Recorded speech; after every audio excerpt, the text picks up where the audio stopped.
At the start of this season, I very briefly talked about a build for Ana that kinda low-key breaks Stadium because of how powerful it is. She was pretty much entirely reworked because she was underperforming in Stadium compared to supports like Moira and Kiriko, but now she might actually be overperforming because she now has the ability to spam a mini nano boost that also kind of acts like a Lucio B on around an 8-second cooldown. Yes, I'm talking about the nano nade build that keeps you and your teammates alive for a long time. I'll leave the link to the actual build in the description of this video, but before you take that and leave, let me explain how and why the build works the way that it does. Weirdly enough, this build actually only really utilizes 3 powers, with the 4th power kind of being a throwaway. The 3 main powers are Nano Nade, obviously, Home Remedy, and Falconer.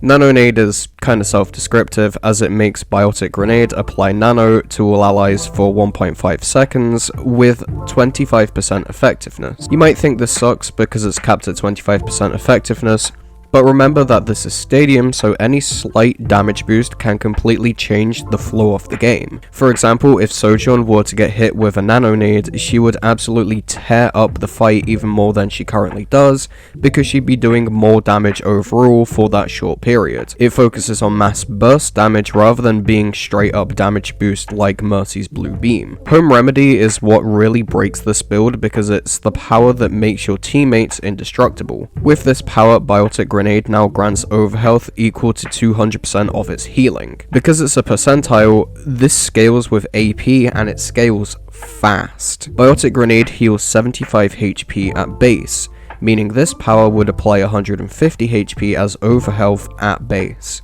But if your AP is at, let's say, 50, you'll be healing an extra 37.5 health with your nade, meaning the overhealth jumps up to 225 HP, the same health as Lucio. Now imagine this extra health on a hazard who's using the block build I talked about in the last video. Yeah, it's a tad bit busted. Moving on, Falconer is the final power that you have to take to get this build even more broken than it already was. With this power, Nano Boost gives 20% increased attack speed and 10% ultimate charge. You might be wondering, well, isn't this only for Nano Boost? You're not going to get that a lot.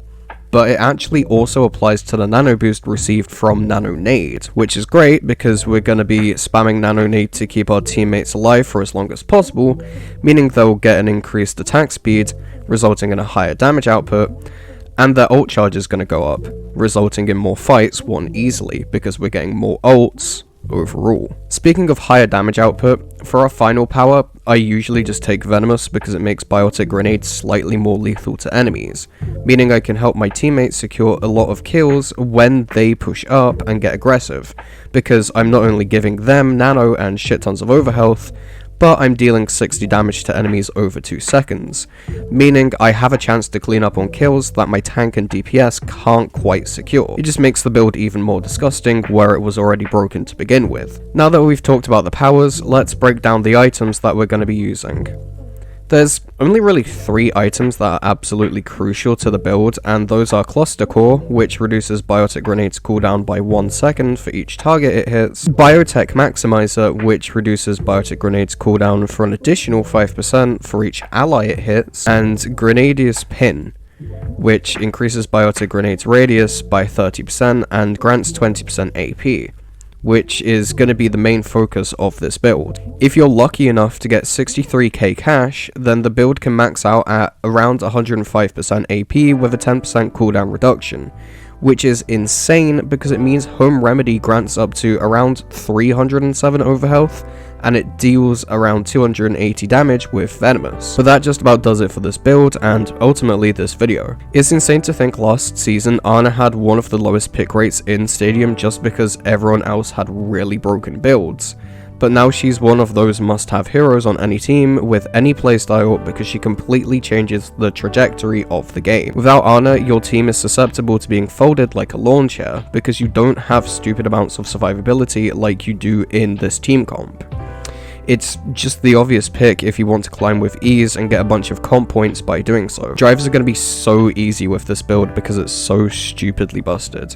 I think it genuinely might be the most broken build in the game at the minute. Yeah, it's a tad broken.